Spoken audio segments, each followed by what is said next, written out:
views and opinions expressed in this program are those of the participants and do not necessarily reflect the views of BronxNet or the program underwriters. Hello, everyone, and welcome to Open, the one and only show that opens the Bronx and the rest of the world right to you. I'm your host, Daren, Jaime, and today we'll update you on what's happening in and around our borough, as well as across New York City. Coming up on today's show, we go front and center as April is Child Abuse Prevention Month. We'll learn how one organization is providing services helping survivors and their families. And then afterwards, we'll discuss a recent grant that's enabling an initiative that's supporting Bronx youth with employment opportunities. Then we'll speak with a representative from Bronx Community College on how they aim to address the issue of declining enrollment and retention. Then also, we'll talk about an organization committed to developing the skills and leadership of people from diverse backgrounds. And then finally, we're going to discuss how FreshDirect is providing must-have items for families during the Passover holiday. So we've got a great show coming up for you. We want you to stay with us because Open starts right now.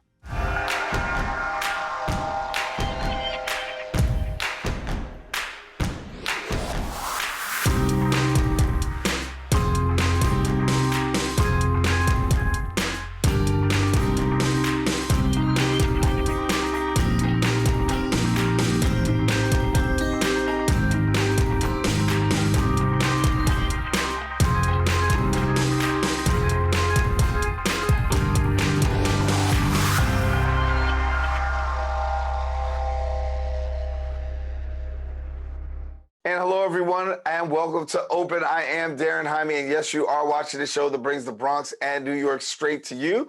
We also want to welcome our viewers on Manhattan Neighborhood Network as Open is being broadcast live simultaneously on the MNN channel. We invite you to stay connected to us on our social media platforms at BronxNet TV and then also on our website at bronxnet.org. Well, a lot has been going on throughout the course of this past week. We'll take you through some things with our Bronx updates.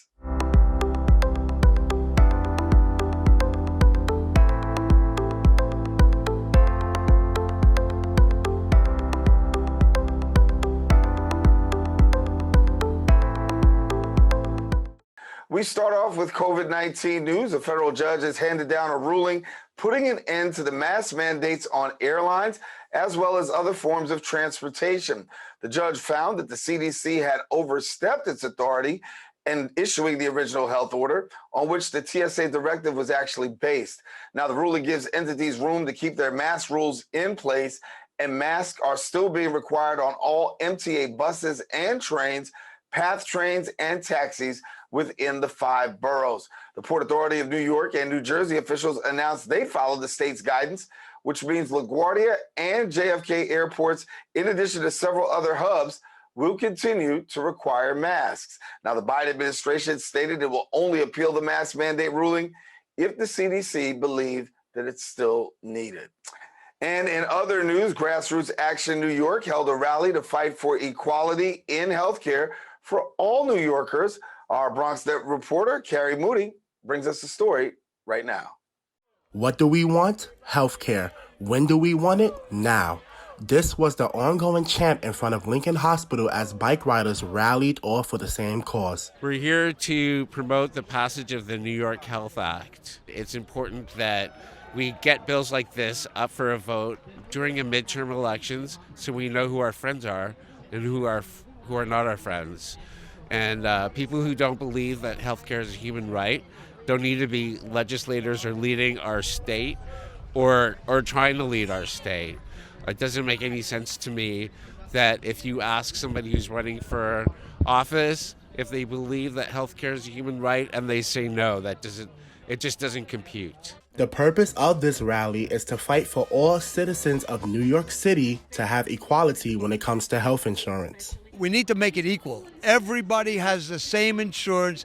Everybody has the same access to every doctor, every clinic, every nurse, every practitioner, and that will equalize the situation for us in healthcare. One network, you, me, the governor, we all have the same card. That's what the New York Health Act promises. Pastor Tabitha says that healthcare is not just a privilege to have, but it's a human right. I believe that healthcare is a human right. I think that it is, it is God's destiny for all people to thrive, for humanity to thrive, for people to have access to the things that they need.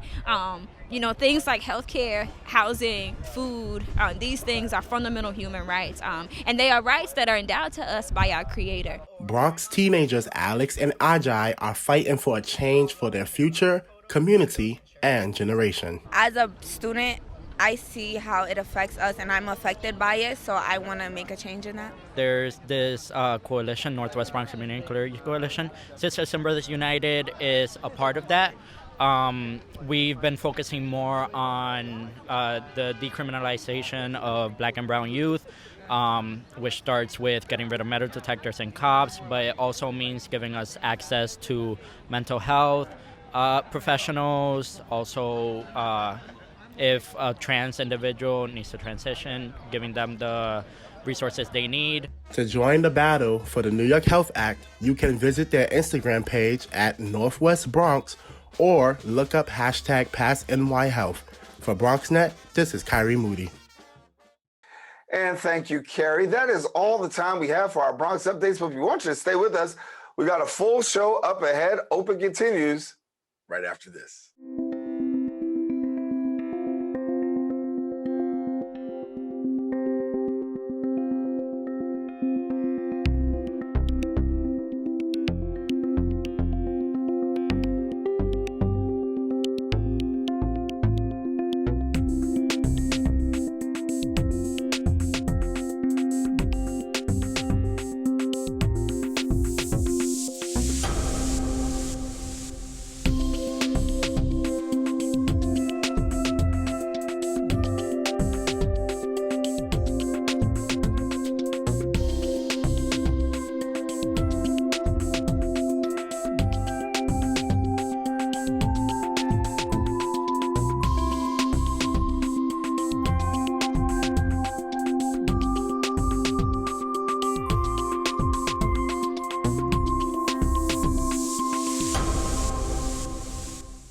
Welcome back to the show. The New York Center for Children has provided bilingual trauma-focused comprehensive evaluation as well as therapy services to victims of child abuse and their families.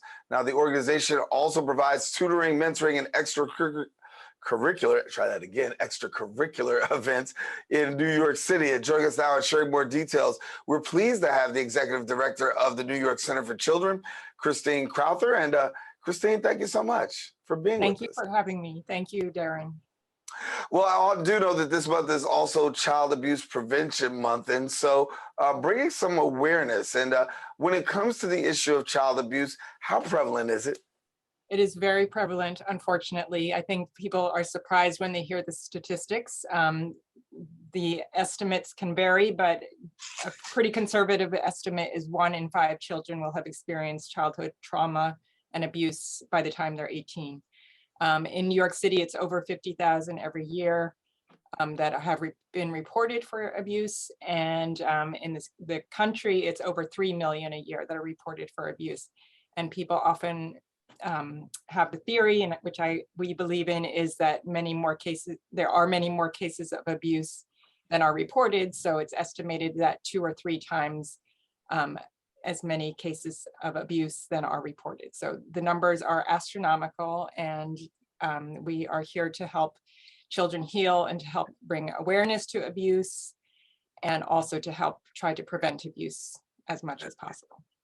And when we talk about pretty prevalent, you gave some statistics, but 50,000 cases, more than 50,000 cases of child abuse actually reported in New York City each year. And that means there are a lot of people who are out there hurting and in need of services. So, Christine, when somebody comes through your door and they're a victim of abuse, walk us through how you're able to help them to navigate. Yes, so our primary service that we provide to children and families is therapy. So it's trauma-focused therapy, and the children come and they work directly one-on-one with a social worker who is a therapist, who's an expert in dealing with child abuse and trauma. And the child will come on a weekly basis for as long as necessary, completely free of charge. And they come every week and spend an hour with the therapist.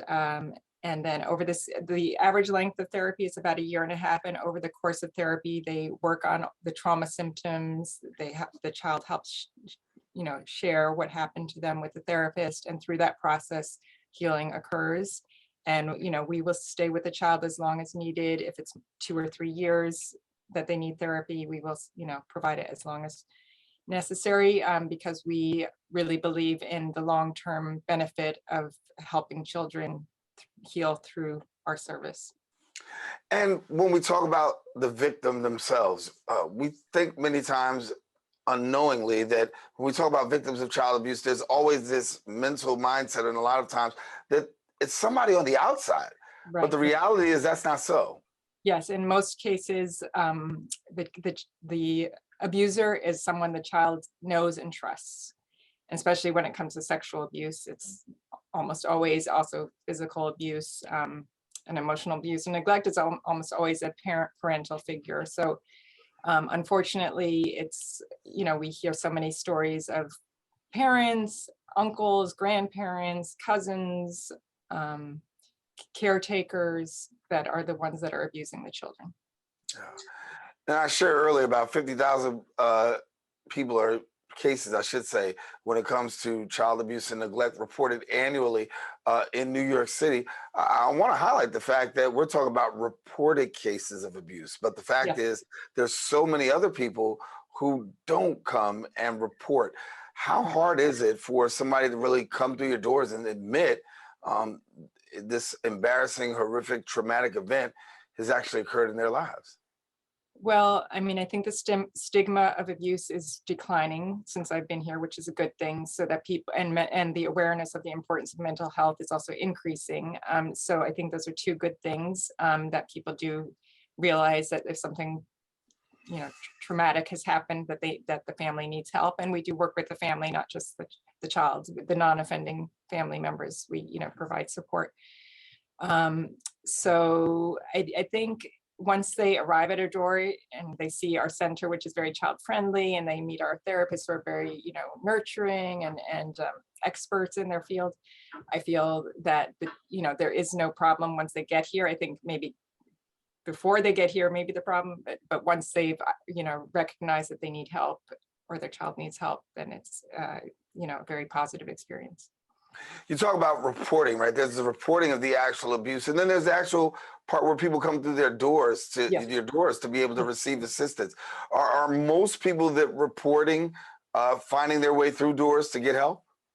That is a good question. I think what happens for us is often it is sometimes the family themselves that come to us, but it's often a professional that refers the child to us. So they become involved, with child welfare system, or they, their school may refer to us, or their legal guardian, their law guardian, or the judge. So sometimes it's a professional who's already involved who refers them to us. And sometimes it's the family themselves.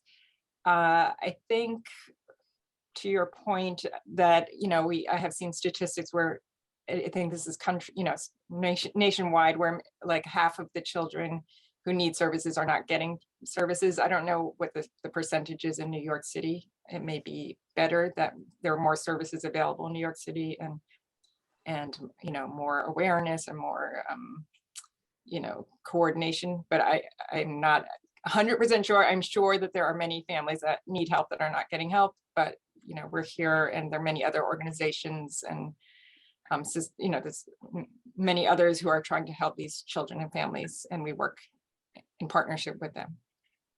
So tell me a little bit about the services provided. We talk about group therapy. How effective is it to put a child or put a family in a group setting to be able to talk their situation through? It's very beneficial because children, in addition to receiving support from their therapists, they receive children or adolescents or parents who've been through similar experiences, and it's very validating for them. They can feel they're not alone. We've done groups with children in foster care, and children entering foster care and children leaving foster care, and many of these children have similar experiences and feelings that other children may not understand or relate to. So it's very beneficial and comforting for them to feel less alone and less stigmatized, and have some other children that understand them, not just their therapist who's an adult. So it's very positive. And Christine, before we go, talk to our viewers if there's somebody out there and there may be abuse within the household, or they know somebody that's abused when it comes to the issue. How do they go about reaching out and getting the help they need? Okay, well, first of all, if there's a neighbor or family member where they suspect abuse and it should be reported, there's a state central registry, New York State Central Registry hotline number that they should report the abuse. And then if the abuse has already been reported and they need our help, they can reach out to us directly at our phone number, which is 212-517-3012, or email at info@newyorkcenterforchildren.org. And even if we are not able to provide the services directly, we can provide consultation, resources, referrals to other organizations that may be able to help them, depending on, where they are in the process. Well, thank you so much, Christine, for giving us this much needed information. I think it's helpful, and hopefully we've helped somebody today. Thank you so much. Thank you so much for spreading awareness during April, which is Child Abuse Prevention Month. We really appreciate it. Oh, our pleasure to be able to do it. And it's sad that it has to be like that. As we said, more than 50,000 cases reported annually in New York City alone, many more unreported. Now, if you want more information, please visit the website at newyorkcenterforchildren.org. And we do have more show. We encourage you, please don't go anywhere. Open continues right after this.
Welcome back. New Settlement is an organization that is standing with community members to break systemic barriers, advance justice, promote leadership, and then also strengthen neighborhoods. Now, the organization recently announced a $200,000 grant enabling the Young Adult Opportunity enabling the Young Adult Opportunity Initiative to expand its actual reach and support to more Bronx youth. And we've got joining us now and sharing more details. We're pleased to have the Director of Young Adult Opportunity Initiative at the New Settlement. We've got Javiel Vega. And Javiel, thank you for joining us.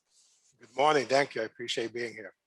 Glad to have you. And for young adults, obviously an opportunity for really advancement. So talk to us a little bit about this opportunity and how New Settlement is helping to shape the lives of young adults. Well, sure. Well, first of all, we can't thank the New York Community Trust enough for their support in our initiative, because it allows us to really extend our reach across the Bronx, serving close to 200 young adults between 17 and 24 with our program services. Our motto is focused on working with 17 to 24-year-olds in a career readiness life skills program service. We focus on, the population that we serve is a vulnerable population. But to be honest with you, when I say that, I also see the flip side of it, which is more of the resiliency that we see and we find in the young people that we serve with the support that we provide them. The focus of our program service is to provide career readiness training, life skills training. We empower young people through mentoring support, through a stipend to provide financial support. We focus on an education program service through GED to our college access support. We also are able to transition young people once they complete the 12-week program service into employment opportunities, work readiness opportunities through internship, paid internship opportunities, through sector-specific training, back into college, reentry. As I mentioned, we have a partnership with the Board of Education with our GED program as well in-house. And so, the focus of our program is really to bring in young people who are out of work, unemployed, seeking that kind of support in order to move forward. So I often describe our service as a GPS. Only for us, the GPS stands for gaining positive support in order to move forward. And so from what I understand, the program is going to be about 12 weeks long. And for those who participate in the program, obviously a takeaway is more job readiness, but also an opportunity to also possibly even transition into internships. Correct. So one of our goals is to be able to provide real specific hands-on training or experiences for people who may not have that. And so because of the limited experience that many of our young people come in with, we like to sort of connect them with opportunities with paid internships in order for them to not only gain experience, but confidence and just making those kind of connections moving forward in order to gain experience moving in the bigger picture, which is longer term success in their lives. And so, I mean, when we find that when young people come to our program or come through our doors, they're lacking, support, but also confidence and just some direction. They're coming to us, not sure. So oftentimes they shift gears and they're not quite positive in terms of like what's next, or what's going on for them next. And so our focus is to really start where they're at, looking at what their strengths are, what the gaps are, which is very important. I think it's important to state that it's one thing for you to want these things, but being ready and sort of understanding what it is, what it takes, and eliminating gaps that are currently in their lives, things that have come up that have prevented these things from happening, really is going to be the impetus for the longer term success.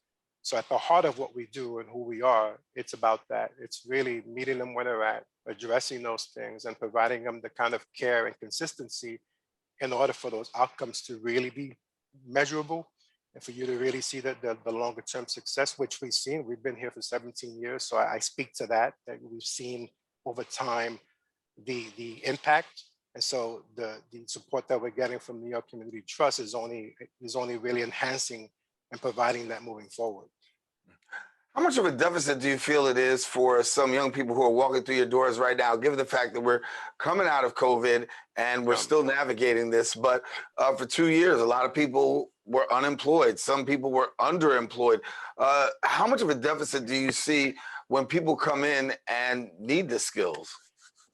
Well, listen, there was a deficit before COVID, right? I mean, right. it was already before COVID. And so COVID is only, exacerbated that. The pandemic is only exacerbated and really, pushed that forward.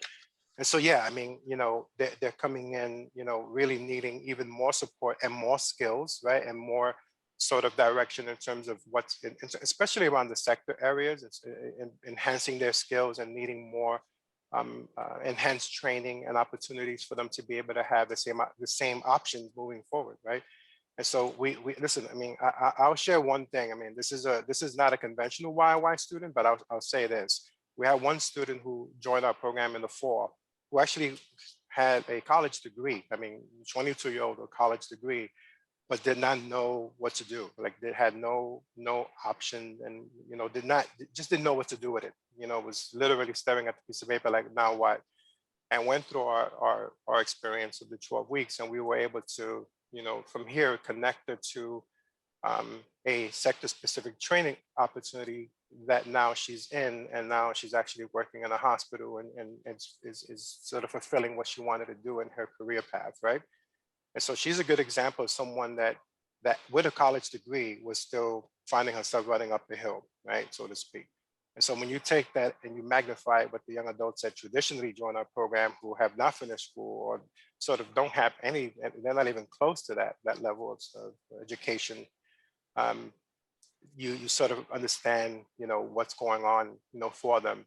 And so the it's a great question you asked me, because I think that's why, going back to what I shared earlier about us focusing on the gaps and also, focusing on everything. I mean, it's a workforce ready, career readiness program that we feature, but around that, the supportive pieces to that in terms of socially, emotionally, all of those pieces really, bring home everything else that we're trying to do in order for students to really have opportunities when they walk out of our doors. I mean, listen, it's 12 weeks, but we continue working with young people past those 12 weeks. We have alumni, we have a lot of work that we do past those 12 weeks to ensure success and that they're supported. Yeah. So tell me before we go about who's actually eligible to actually participate in this. Sure, young adults between the ages of 17 and 24, primarily residents of the Bronx, and we've had students join from other boroughs, so long as they're willing to travel, that's fine with us. I would say 99% of our enrollments are Bronx-based young adults, 17 to 24, out of school, out of work, young adults who are committed to themselves and to giving us an opportunity to make a difference to their lives. Javiel Vega, who is the director of the Young Adult Opportunity Initiative at New Settlement One. Thank you for joining us and being with us. And congratulations on the great work that you're doing and the opportunity for this grant to advance the lives of young adults. Thank you so much, Javiel. I appreciate you. Thank you. All righty. Well, we want our viewers to know if you want more information, don't hesitate to visit the website at newsettlement.org, and there you can find out more. We do have more show coming up for you. We encourage you don't go anywhere. Open continues coming up in a few.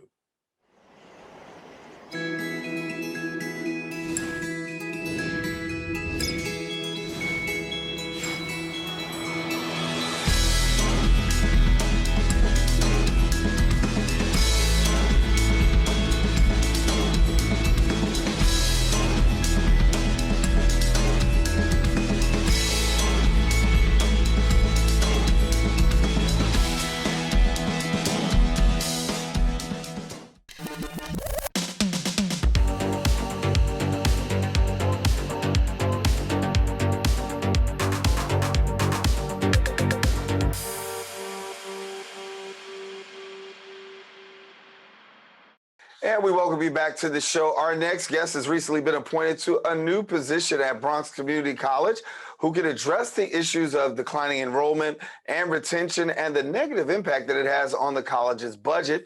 Giving us a little bit more insight into bringing us some details, we're pleased to have none other than the Vice President of Enrollment Management at Bronx Community College, Dr. Bernard Gantt. And Dr. Gantt, glad to have you here with us on the show. And when we talk about declining enrollment, I think a lot of people have said COVID has played a huge factor in this. Has that played a part in, from your perspective, in what you're seeing over at BCC? Yes, COVID definitely has played a part. We don't use it as the only thing that has played a part. We recognize that COVID has affected families across the nation, and particularly in the Bronx, where COVID is very much a high number. We also have some systemic issues that we've been working on in terms of looking at our staffing. Because of COVID, we've had many staff that have left and gone to other places, staff that are not able to come to work and so forth. That impacts the services that we provide to students. So we're looking not only at the COVID effect, but we're also looking internally at our systems to see what we can do better to serve the students better. And when we talk about serving students better, how do we improve enrollment, given the fact that we do see this decline? I know you've got some things in place that you'd like to see implemented to try to bring students back to campus. Yeah, a couple of things with that. When we look at our enrollment and we look at our recruitment process, we recognize that word of mouth is the number one thing that occurs in terms of bringing students to the campus. We bring a student here, if we serve them properly, they will go home and they will tell their family and friends. And then next thing you know, they're coming to the college. So we have to work on our services for students. We have to make sure that we provide the students the things that they need to do to be successful. If we retain them and we graduate them, that impacts the college's image, and then the image will automatically begin to attract other populations of students. So we're focusing on systems, we're focusing on policies, we're focusing on procedures that we call enrollment barriers to preventing a student from completing their registration and completing their classes. If we work on those things, we are assuredly that we will begin to see a turn in our enrollment at the college. So where do you define like the breakdown, if you will? Because obviously you look at some things and say we can do things better, but where do you find the big breakdown? I think communication is key. I've been using an analogy of the body. And if you look at your body, if the oxygen flow within your bloodstream suffers, then your body begins to suffer and limbs begin to die. Similarly, when you look at a college, if we look at the students as the bloodline of the college, and we look at communication with those students as the oxygen for those students, if our communication falters, then those students also begin to die off in terms of not being able to complete, leaving the college, and so on and so forth. So we've strategized in terms of making sure that we enhance our communication at all 4 levels of the institution, beginning with the executive level, moving down to the goal level, which really consists of the VPs, deans, and so on and so forth, to the strategy level, which includes the directors of all of the units, and the tactical level, which includes every staff member at the college. If we enhance the communication in all 4 of those levels so that we're all saying the same thing, we're all rowing in the right direction, then we will begin to see a turnaround in terms of our students' behavior and their ability to succeed. Sometimes going to college and taking that initial step and leap into college is pretty dramatic for a student to make that transition, especially if you're coming right out of high school. What are some of the things that students can know and need in order to make a successful transition? I think a couple of things that we're doing very well at is our pre-college programs, which includes our College Now, which includes our CLIP, which also includes our TRIO programs in terms of Upward Bound, our Future Now program, which deals with those students that may not have graduated from college but received their GEDs, as well as the work that we're doing with those students that are coming into our FYS course. These are things that we kind of help students know what to expect in college before they get here so that they can be successful. We've in fact offered FYS at many high schools through our collaborative programs at the high school level, including Early College Initiative, as well as all of the College Now across the Bronx in our partner schools. By offering that course, we begin to introduce students to financial aid, advising, expectations in terms of academic preparedness, and all the rules and policies that they need to follow once they get here at the college, because we know that college is quite different than high school. So by offering that course and those resources, we prepare the students for their journey here at the college. Yeah. So as summer is now approaching, I know summer classes now there's enrollment, and you're excited for the students that are actually coming. What's needed, and can you tell us about summer enrollment and potentially fall enrollment? Well, summer enrollment and fall enrollment are very key to us. One of the reasons why this position was created, because we wanted to turn around our enrollment for this upcoming year. We've had a lot of conversation about the need to build up our enrollment little by little. It's not going to be a complete turnaround in a year or even 2 years. We created a 3-year strategic plan thus far that we're working on that will begin to stabilize our short-term enrollment and then plan for our long-term enrollment. So when we look at students coming in and we kind of look at also the impact of the pandemic, we look both in terms of what we need to do better in terms of expressing information to them about the VAX process and the VAX requirements, as well as the financial process in terms of completing financial aid, and the importance of not only completing the financial aid package, but also understanding that they have to play a role in terms of retaining their financial aid. And that's strictly related to their academic performance. So we want to jump on top of them from the beginning in terms of communicating with them through our orientation, which will be in online, and we're looking at bringing also an in-person process so that these students can be better prepared and have a better understanding of what it means to be a college student. You formerly served as the Dean of Academic Services and dealing with students. Give us a little insight as to what you were able to see as far as students' academic progress, particularly over the last couple of years as we've navigated these turbulent times.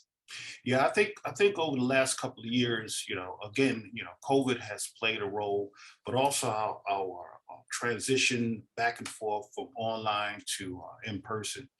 We know that we were thrown into the online process because of the pandemic, and we wanted to keep the students engaged academically. But we also recognize over these past 2 years that every student is not capable of handling the rigor of an online course, particularly in terms of the self-commitment that it requires and their ability to focus on their work. In addition to focusing on the things that are at home, we know that when you're at home, you may have your children, you may have your parents, you may have other things going on in the household that can be an easy distraction for you to complete your studies. So we have to work with those students and kind of identify students that are capable of handling the rigor of an online program, as well as providing some in-person services for those students that need that extra hand-holding to get through the college career.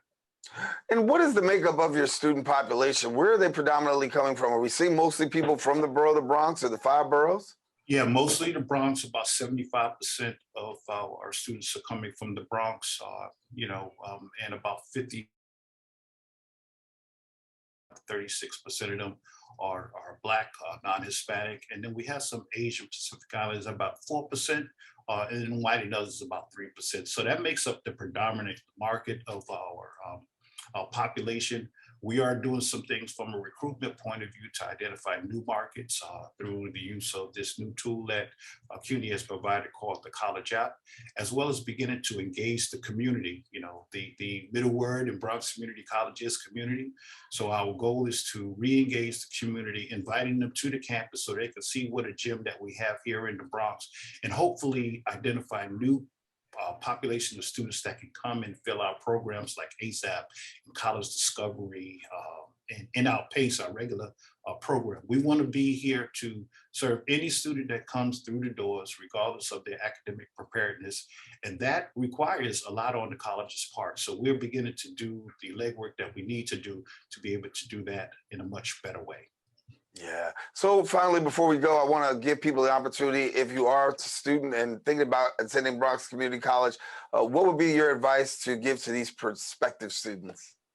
My advice to them would to understand that college is an important part of any journey, no matter where you are in your life. If you get college, you gain a level of wisdom and a level of understanding that will impact your entire life. Not only that, it will also impact the lives of your family members, because you will change as you go through the educational process. And once you begin to impact your family, you'll be beginning to impact your environment in terms of your community. And if you impact your community, that moves on to your city, your state, and the world. We want to build students that where they leave out from here, a complete product where they can carry on the messaging and the education that they got from this college and impact other environments that they will step into. Well, Dr. Bernard Gantt, I want to thank you so much for being with us. He is the newly appointed Vice President of Enrollment Management at Bronx Community College. Thank you so much for being with us, and best wishes as you look towards the summer and the fall. All right. Thank you so much, Daren. I appreciate it. All right, Dr. Bernard Gantt. Listen, now, if you want more information, don't hesitate to visit the website, www.bcc.cuny.edu, and there you can find out more about Bronx Community College. Of course, we do have more show. We want you to stay with us. Don't go anywhere. Open continues coming up after this.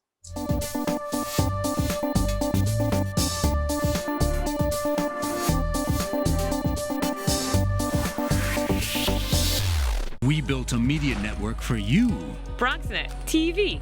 Come learn in your new state-of-the-art studios at Lehman College. At Mercy College. And coming soon to the South Bronx in the Hub. Inspire with your stories, culture, history. Your Bronx on BronxNet. Engage with us. Connect with us at your channels and at BronxNet.tv. Learn, engage, inspire. BronxNet TV. From the Bronx to the world. BronxNet. And welcome back to the show. The HOPE program is a workforce development organization that's empowering New Yorkers to build sustainable futures through training, jobs, advancement, and lifelong career support. Now, joining us to share more details, we are pleased to have the executive director of the HOPE program and Sustainable South Bronx, Jennifer Mitchell. And Jennifer, good to have you. Hi, great to be here. Thanks for having me. Thank you. So for somebody who may not be so familiar with the HOPE program, I gave a little bit of an intro, but tell us a little bit more about the program. Sure. Really proud to talk about the Hope program. It is a nearly 40-year-old nonprofit. Our sole mission is to get people who want to work but are struggling to get back into the workforce on their own, to give them the tools and the support and the confidence and the network to get a job, keep a job, and build a career. And we have a really amazing track record over the past 4 decades of supporting people in getting jobs, but also 80% of the people who get jobs are still working 1 year later, despite coming into the program with lots of different barriers holding them back. So we're really proud of the programs we offer and the outcomes that we see. When we talk about programs, I know one of the things we want to do is help people to really get into the workforce, job development. When you look at the clients that come through your doors, talk to us about their job readiness. Are they, what's the skill set of most of the people that are coming through? Great. So people come to us, there's no one size fits all at Hope. We have 6 different program tracks. 5 of the program tracks that we offer specialize in getting people jobs in the green economy. So energy efficiency, urban agriculture and horticulture, construction, and lot of solar installation, all those sorts of things. And so people come to us. Some people have had histories of incarceration. Some people have had struggles with low educational attainment or mental health or substance abuse. It really, whether you are out of work because the industry you were working in for a long time changed, or you are out of work because you've struggled with things that have made it challenging to keep a job, we open our doors for you and say, if you're serious about getting a job and building a career, we're serious about helping you get a job and build a career. And so we're really open to anybody. And we have programs that run out of our Brooklyn site. We have programs that run out of our Bronx site. And we also have remote programs. So it really meets people where they're at. If they're interested in fully on site, if they're interested in hybrid, if they're interested in remote, we can meet those needs. And when we talk about this, having the opportunity to be a part of a program such as this that really can impact the trajectory of people, talk to me about eligibility. Who's eligible to apply and who's eligible to really receive your services? So our services are open to anybody who's 18 years old and older. And when I see 18-year-old and older, we have had folks in their late 60s and early 70s join our programs. So you need to be eligible. If you have a history of substance abuse, you need to be stable in your sobriety. You also, even if you are homeless, you need to have a place that you can put your head at night. And so you have stable housing, at least for the time that you're in the program. And then we also have case management and other resources to help people get stabilized if they run into problems when they're in the program. And then it's really, the most important thing is excitement and a commitment to working. And so this is a robust and rigorous program. It comes with wraparound services. We have digital literacy, we have work wellness, we have financial empowerment, we have mental health supports. And so we're all about, if someone wants to work, making sure they have all the tools in their tool belt to get back to work or get to work for the first time. And when we talk about getting back to work, obviously it is a thing that a lot of people want to be able to do, but finding jobs that are, sustainable, moving into the future, STEM is very important. We talk about technology being important, but I know sustainable is a great component of your work. And I know that you're also doing a program with roofs. And so can you share with us a little bit about it? I think it's called the Cool Roofs Program. Yes, you did your research. So we have 6 different programs, as I mentioned, many of them with that green economy focus, that sustainability focus. And so actually just this week, 42 unemployed New Yorkers started in our Cool Roofs program. And what that means is that they spend the next 10 weeks getting wraparound services, like I just mentioned, also getting hard skill certifications like OSHA 30 and site safety training and lots of other certifications like that. They also spend a significant amount of the time each week on rooftops, painting them white with a special reflective coating that makes the building itself more energy efficient and also contributes to mitigating the urban heat island effect throughout the city and especially in heat vulnerable neighborhoods.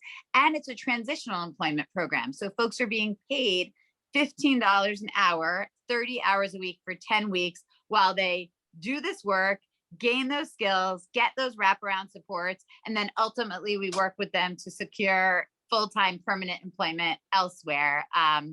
But it's a great, our Cool Roofs program is great. Another program that is our Intervine program, and that is a horticulture focused program where people, again, are outside. They're working in parks and medians and community gardens, and they are doing that work while getting certifications and getting the wraparound support. So that's another program that's starting up that people can apply for. And then later this month, we have our Hope Works program, which is a general work readiness program that gets people prepared for lots of different industries and fields. And there's several different cycles of that starting up in the coming weeks. And then Youth Build is one of our newer programs. It's part of a national, actually international model that serves specifically 18 to 24-year-olds. They get their high school equivalency while simultaneously getting workforce development education, leadership development education, and construction and horticulture focus skills and work experience. Pretty interesting that you have a sustainable program that people can take part of. And as you said, the doors are open to pretty much anyone to be able to do that. So walk us through, if there's somebody watching right now and saying, I want to be a part, this sounds like something I want to be interested in, what do they do? Great question. Our website is www.thehopeprogram.org. And so that has a whole page which lays out how to apply for the program. We have in-person and remote sessions, information sessions, to let people know all the offerings that we have. And so that's the first step, to go onto our website. Again, it's www.thehopeprogram.org. You check out if you want to do an in-person or a remote orientation. You learn all about our program. You fill out an application. You do an interview with one of our admissions coordinators. And then depending on the program, you might be doing a tryout to make sure, for example, in the Cool Roofs program, can you lift 2 5-gallon containers full of paint to get them up to a rooftop?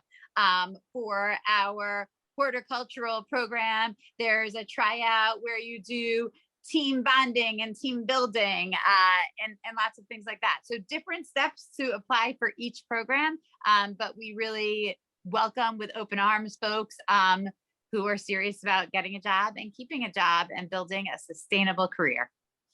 Well, we want to thank you, Jennifer Mitchell, for being with us and sharing a little bit about the program. Certainly, you put it out there for people who want to get more information that they can.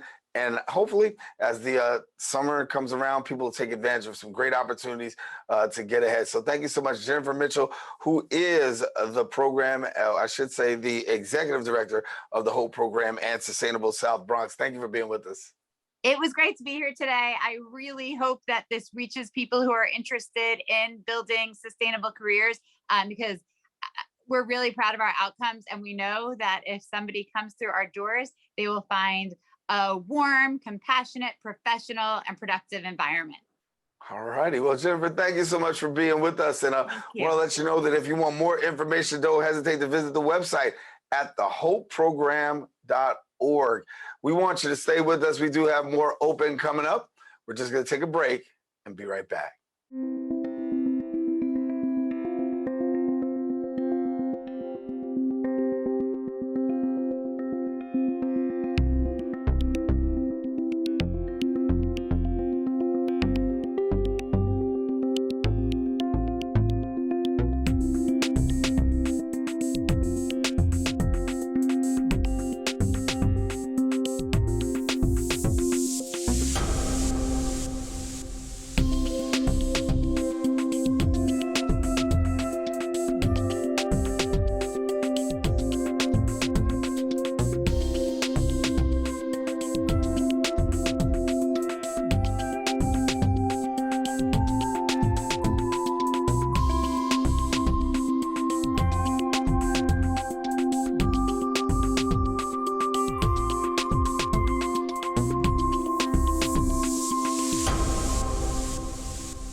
Welcome back. FreshDirect has actually done good in terms of providing the best in-season picks, local goods, chef-prepared meals, and your favorite brands that are actually delivered to your home or your office. And as families prepare for the Passover, FreshDirect is providing families with all their Passover's must-haves.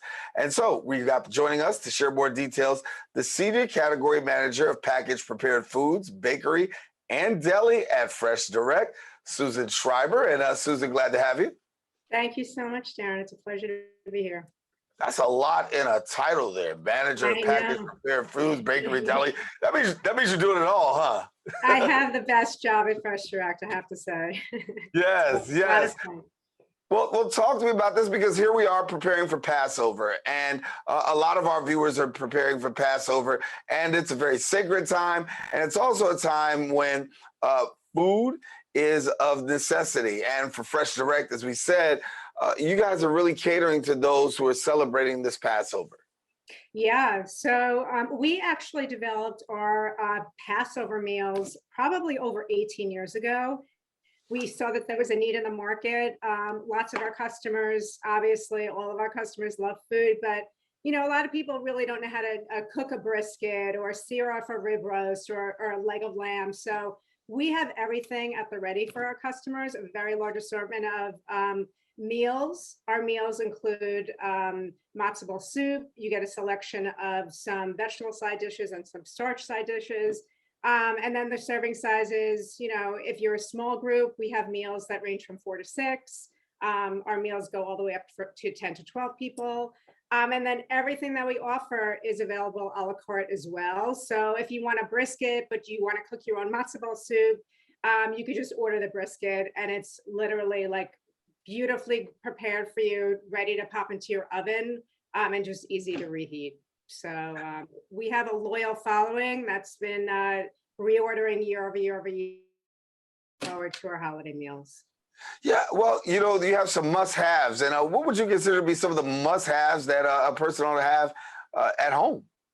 Well, listen, if you don't want to prepare your own Seder plate, it's a little bit difficult because you have to, roast off a lamb shank and get all the other accoutrements like haroset, and, you have to have hard-boiled eggs. So we send out a beautiful Seder plate ready to go, unwrap. It goes right out on your table, which is really fantastic. We sell over probably 1,200 of those during Passover. We also make haroset, which is very important for the Seder. Our haroset consists of apples, almonds, wine, some dates. It's actually a recipe that I got from one of our employees over 18 years ago. It was her grandmother's recipe. So it's really like a very traditional recipe passed down from generation to generation. And then what else? I mean, we have shmura matzah, which of course, we have a large selection of our Passover matzah, our manischewitz, etc. But our shmura matzah is actually grown on a farm upstate New York.